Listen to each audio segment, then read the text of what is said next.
नमस्कार दोस्तों, एक बार फिर से आपका स्वागत है target with Goswami YouTube channel में। मैं सुनील गोस्वामी आशा करता हूं आप सब अच्छे होंगे, कुशल मंगल होंगे और लगातार आपके आने वाले सीईटी एग्जाम के लिए अच्छे से प्रिपरेशन कर रहे होंगे।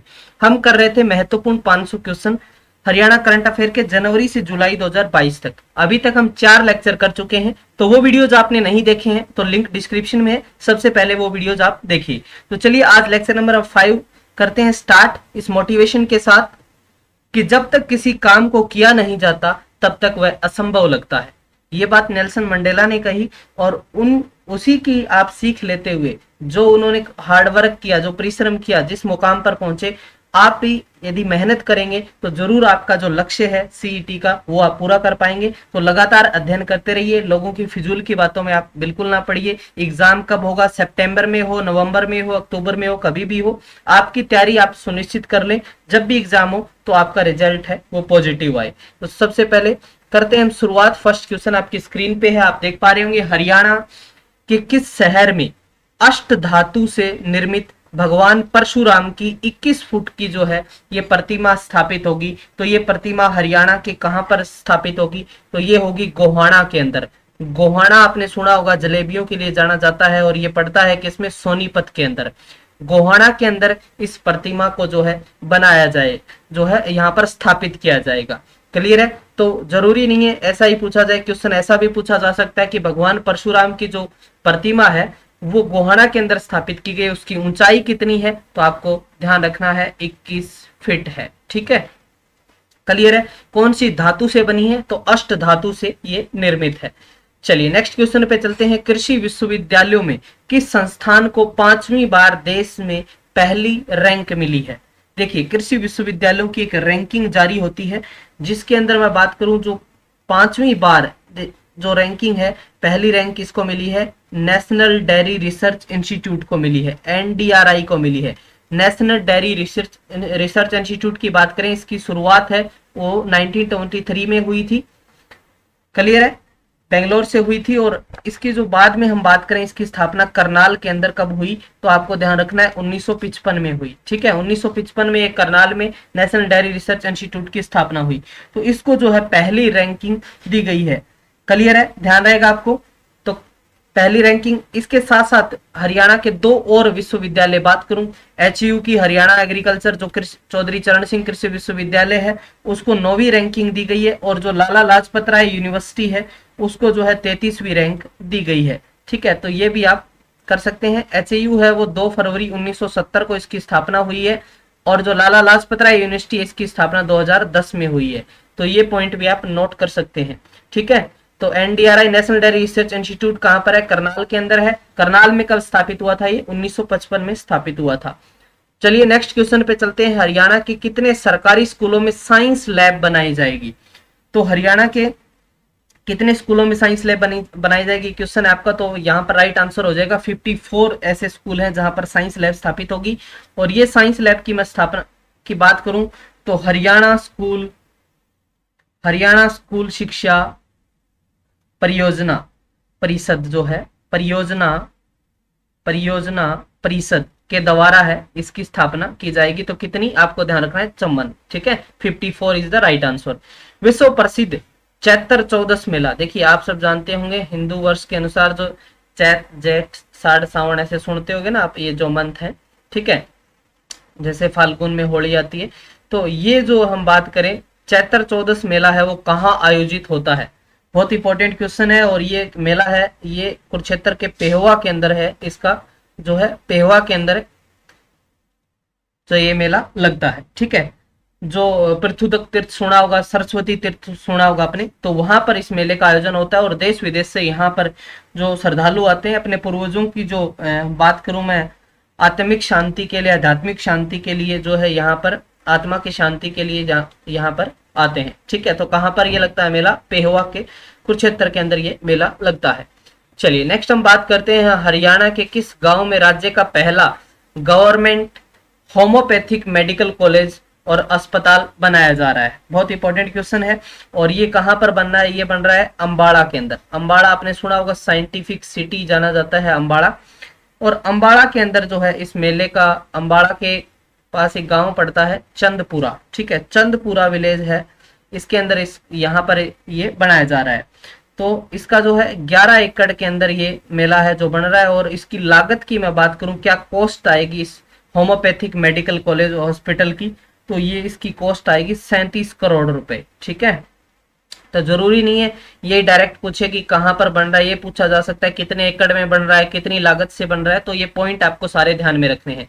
हरियाणा के किस जिले में प्रदेश के पहले जेल रेडियो जॉकी स्टेशन का उद्घाटन किया गया, तो यहाँ पर आपका राइट आंसर हो जाएगा कुरुक्षेत्र के अंदर। ठीक है, धर्मनगरी कुरुक्षेत्र के अंदर जो है पहले जेल रेडियो जॉकी स्टेशन का उद्घाटन किया गया, कहां पर, धर्मनगरी कुरुक्षेत्र के अंदर। ठीक है, चलिए नेक्स्ट हम चलते हैं। हरियाणा का पहला कौशल वृद्धि केंद्र किस गांव में स्थापित किया गया है। कौशल वृद्धि केंद्र की बात करूं तो ये जो है कहां पर स्थापित किया गया है, उचाना के अंदर। ठीक है, उचाना खुर्द के अंदर जो है इसको स्थापित किया है, और इसके मैं बात करूं इसकी स्थापना के समय, जो उद्घाटन के समय किसने किया, हरियाणा के डिप्टी सीएम दुष्यंत चौटाला ने। ठीक है, दुष्यंत चौटाला। कमेंट सेक्शन में बताएंगे दुष्यंत चौटाला कौन से नंबर के डिप्टी सीएम है, क्योंकि फर्स्ट डिप्टी सीएम है वो कौन थे, चांदराम थे। ठीक है, चांदराम। ठीक है, तो दुष्यंत चौटाला जो है उन्होंने जो है इस कौशल वृद्धि केंद्र को जो है स्थापित किया है, ध्यान रखना है आपको। और ये जो कौशल बात करो वृद्धि केंद्र है, ये होंडा इंडिया फाउंडेशन की तरफ से इसको जो है बनाया गया है, और 30 लाख रुपए इसमें लागत है। ठीक है, नेक्स्ट है, हरियाणा में जाति प्रमाण पत्र को किससे जोड़ने का निर्णय लिया गया है, तो जाति प्रमाण पत्र को जो है परिवार पहचान जो है परिवार पहचान पत्र है उससे जोड़ने का निर्णय लिया गया है। राइट, चलिए अगले क्वेश्चन पे चलते हैं। क्वेश्चन नंबर 9 है, हरियाणा के किस जिले में उत्तर भारत का सबसे बड़ा दिव्यांग पुनर्वास केंद्र बनाया जाएगा। उत्तर भारत का ये सबसे बड़ा है। तो बात करूं हरियाणा में जो केंद्र है दिव्यांगों के लिए, वो 2 है। ठीक है, मेन जो स्थापित है। बात करूं कौन कौन से हैं, तो एक तो आपका हो गया करनाल और एक हो गया अंबाड़ा। लेकिन यहाँ पर आपसे पूछा जा रहा है कि उत्तर भारत का सबसे बड़ा, तो यहाँ पर आपका राइट आंसर हो जाएगा करनाल के अंदर ये जो है सबसे बड़ा है दिव्यांग पुनर्वास केंद्र, जिनके अंदर जो है लगभग 1000 कितने 1000 दिव्यांगों के पुनर्वास के लिए जो है स्पेस है उसके अंदर।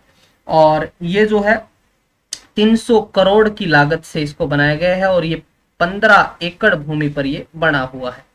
तो सारे पॉइंट आप जो जरूर नोट करें अपनी कॉपी में। डॉक्टर BR अम्बेडकर आवास नवीकरणीय योजना के तहत घर की मरम्मत के लिए सरकार कितनी वित्तीय सहायता देती है, तो मैं बता दूं, जो पहले हम बात करें सरकार है वो 50,000 रुपए देती थी। ठीक है, पहले 50,000 रुपए देती थी, और अब देती है 80,000 रुपए। तो ये भी पूछा जा सकता है कि कितनी बढ़ोतरी की है, तो 30,000 रुपए अब ज्यादा देती है। एक और इसमें नया इफेक्ट क्या है कि पहले जो है जो SC अनुसूचित जाति के जो लोग जो SC कैंडिडेट हैं और जो साथ में BPL है, उन्हीं को ये जो है सुविधा मिलती थी। लेकिन अब जो है चाहे SC हो, BC हो, जनरल हो, यदि उनके पास BPL कार्ड है, वो बिलो पॉवर्टी लाइन है, तो उन सब को जो है सरकार मरम्मत के लिए 80,000 रुपए अब देगी। क्लियर है, पॉइंट आपको अच्छे से क्लियर हो गया होगा। चलिए आगे हम बात करते हैं नेक्स्ट। अंतरराष्ट्रीय सरस्वती महोत्सव 2022 का आयोजन कब से कब तक किया गया, इंपॉर्टेंट क्वेश्चन है। तो ये जो आयोजन है 3 से 5 फरवरी को जो है इसका आयोजन हुआ 2022 को, और कहां हुआ, कुरुक्षेत्र के अंदर, धर्मनगरी कुरुक्षेत्र पेहवा के अंदर। ठीक है, सरस्वती तीर्थ है वहां पर जो है इसका आयोजन हुआ है 3 से 5 फरवरी।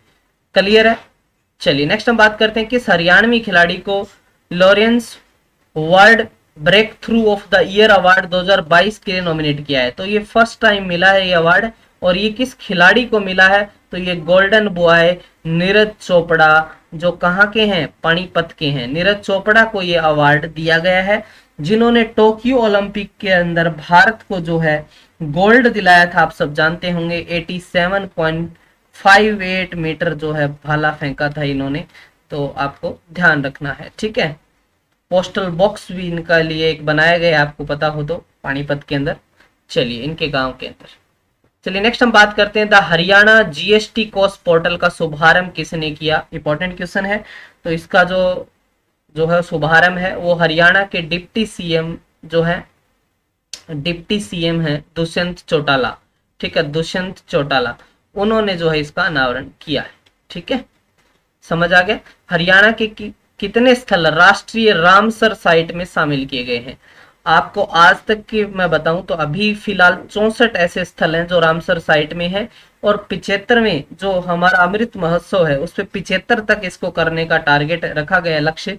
और यहाँ पर हरियाणा की मैं बात करूं तो 2 ऐसे जो है स्थान है, स्थल हैं जो राष्ट्रीय रामसर साइट में जो है शामिल किए गए हैं। तो वो कौन कौन से स्थान है? तो बात करूं, एक तो गुरुग्राम का सुल्तानपुर राष्ट्रीय उद्यान हो गया। ठीक है, सुल्तानपुर राष्ट्रीय उद्यान है। और इसके साथ साथ झज्जर का जो भिंडावास है, झज्जर में पड़ता है भिंडावास, खापरवास सुना होगा आपने, 2 अलग अलग हैं, लेकिन इसमें भिंडावास जो है वन्य जीव अभ्यारण्य है उसको शामिल किया गया। तो 2 ये हैं जो रामसर साइट में, टोटल वर्तमान में 64 है। 54 अभी रिसेंटली 54 प्लस 10 64 हो गए अभी, और इनको जो 75 करने का टारगेट है अमृत महोत्सव तक, तो ये आपको ध्यान रखना है। नेक्स्ट है, हरियाणा के किस जिले में लगभग 560 करोड़ रुपए से मेडिकल कॉलेज बनाया जा रहा है? तो 560 करोड़ रुपए से मेडिकल कॉलेज बनाया जा रहा है। इसकी बात करें तो 560 करोड़ रुपए से जो ये कहां पर बनाया जा रहा है, आपको ध्यान रखना है, जींद के अंदर बनाया जा रहा है। कहां पे बनाया जा रहा है? जींद के अंदर। ठीक है, और ये 24 एकड़ भूमि के ऊपर ये बनाया जाएगा। ठीक है, और ये अभी कार्य स्टार्ट चल रहा है इसका, तो 2023 तक इसको जो है संपूर्ण मतलब इसको पूरा करने का जो है लक्ष्य है। ठीक है, 2023 तक। समझ आ गया? 560 करोड़ रुपए लागत। जरूरी नहीं है क्वेश्चन ये पूछा जाए कि ये मेडिकल कॉलेज जींद में बना है, तो इसकी लागत भी पूछी जा सकती है, कब तक पूरा होगा, कितनी भूमि पे बन रहा है, तो सारी चीजें आपको क्लियर होनी चाहिए।